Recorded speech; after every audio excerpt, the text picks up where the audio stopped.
ಮನೆ ಕಟ್ಟಿರೋಕ್ಕೆ ಏನಿದಾಗಿದ್ರೆ ಭಾಳಷ್ಟು ಒಂದು ತೊಂದರೆಯಲ್ಲಿದ್ದಾರೆ.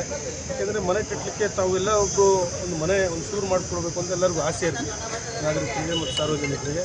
30-40 ಮತ್ತು 30-50 ಏನು ಜಾಗ ಇರುತ್ತೆ, ಒಂದು ಸೈಡಲ್ಲಿ 1 ಮೀಟ್ರ್ ಇರ್ಬೋದು, ಮುಂದೆಯಲ್ಲಿ 5.5 ಅಡಿ. ಈಗ ತಮಗೆ ಗೊತ್ತಿದೆ ಭಾಳಷ್ಟು ಒಂದು ರೂಲ್ಸ್ ಆ್ಯಂಡ್ ರೆಗ್ಯುಲೇಷನ್ಸ್ನ ಸರ್ಕಾರ ಹೇಳಿತ್ತು, ಹಿಂದಿನಿಂದಲೂ ಇತ್ತು. ಆದರೆ ಇವತ್ತೇನು ಹೊಸ ಒಂದು ಆ್ಯಪ್ ಮಾಡೋ ಮುಖಾಂತರ ಪ್ರತಿಯೊಂದು ಹಂತದಲ್ಲೂ GPS ಮಾಡೋ ಮುಖಾಂತರ ಏನು ಒಂದು ರೂಲ್ಸ್ ಆ್ಯಂಡ್ ರೆಗ್ಯುಲೇಷನ್ಸ್ ಮಾಡಿದರೆ ಅದನ್ನು ಈಗ ಸಡಿಲಿಕೆ ಮಾಡ್ತಾರೆ. ಹಿಂದೆ ಬೆಂಗಳೂರಿಗೆ ಸೀಮಿತ ಮಾತ್ರ ಅದನ್ನು ಮಾನ್ಯ ಉಪಮುಖ್ಯಮಂತ್ರಿಗಳು ಇದನ್ನು ನಿಯಮವನ್ನು ಸಡಿಲಿಕೆ ಮಾಡಿದರು.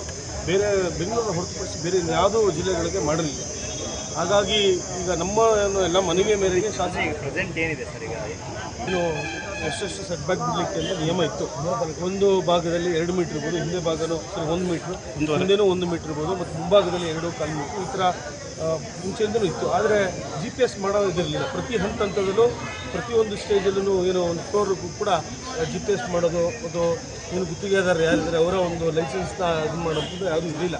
ಆ್ಯಪಲ್ಲಿ ಹೊಸ ಆ್ಯಪ್, ಈಗ ಒಂದು ಹೊಸ ಆ್ಯಪ್ ಮಾಡೋ ಮುಖಾಂತರ ಅದನ್ನು ಸ್ವಲ್ಪ ಒಂದು ರೂಲ್ಸ್ ಆ್ಯಂಡ್ ರೆಗ್ಯುಲೇಷನ್ಸ್ನ ಸ್ವಲ್ಪ ಸ್ಟ್ರಿಕ್ಟ್ ಮಾಡಿದ್ರು.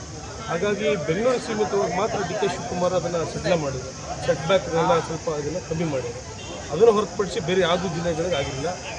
ನಾನು ಕೂಡ ನಮ್ಮ ಎಲ್ಲ ಶಾಸಕರು ಯಾರ್ಯಾರು ನಮಗೆ ಸಮಸ್ಯೆ ಆಗಿತ್ತು ನಾವೆಲ್ಲರೂ ಕೂಡ ಸಚಿವರು ಮತ್ತು ಸಂಬಂಧಪಟ್ಟ ಸಚಿವರು ಅಧಿಕಾರಿಗಳನ್ನ ಅಧಿವೇಶನದಲ್ಲೂ ಕೂಡ ಚರ್ಚೆ ಮಾಡಿ ನಾವೆಲ್ಲ ಇದನ್ನು ಕೇಳಿದಾಗ ಅದನ್ನು ಕೂಡ ನಾವು ಗಣನೆಗೆ ತಗೋತೀವಿ ಅಂತ ಭಾಳಷ್ಟು ಚರ್ಚೆಗಳು ಮಾಡಿ, ನಿನ್ನೆನೂ ಕೂಡ ನಾನು ನಮ್ಮ UD ಸೆಕ್ರೆಟರಿ ಅಂತ ದೀಪಾ ಚೋಳನ್ ಮೇಡಮ್ ಹತ್ರ ಕೂಡ ಭಾಳಷ್ಟು ಚರ್ಚೆ ಮಾಡಿದಾಗ ಅವರು ಕೂಡ ಹೇಳಿದರು, ಇಲ್ಲ ಸರ್ ಇದನ್ನು ಸಡಿಲಿಕೆ ಮಾಡಬೇಕು ಅಂತ ಇದನ್ನು ಕೂಡ ಇಟ್ಕೊಂಡಿದ್ದೀವಿ. ಇನ್ನೊಂದು ಸಬ್ಜೆಕ್ಟನ್ನು ಶೀಘ್ರದಲ್ಲೇ ಎಲ್ಲರಿಗೂ ಕೂಡ ಅನುಕೂಲ ಆಗುತ್ತೆ, ಸೆಟ್ ಬ್ಯಾಕ್ನೆಲ್ಲ ಕಮ್ಮಿ ಮಾಡ್ತೀವಿ ಅಂತ ಹೇಳಿದ್ದಾರೆ. ಹೊಸ ನಿಯಮ ಇಂಪ್ಲಿಮೆಂಟ್ ಆದರೆ ಭಾಳಷ್ಟು ಕಮ್ಮಿ, 900 ಆಗೋದು ಕಮ್ಮಿ ಆಗ್ತದೆ, 300 400.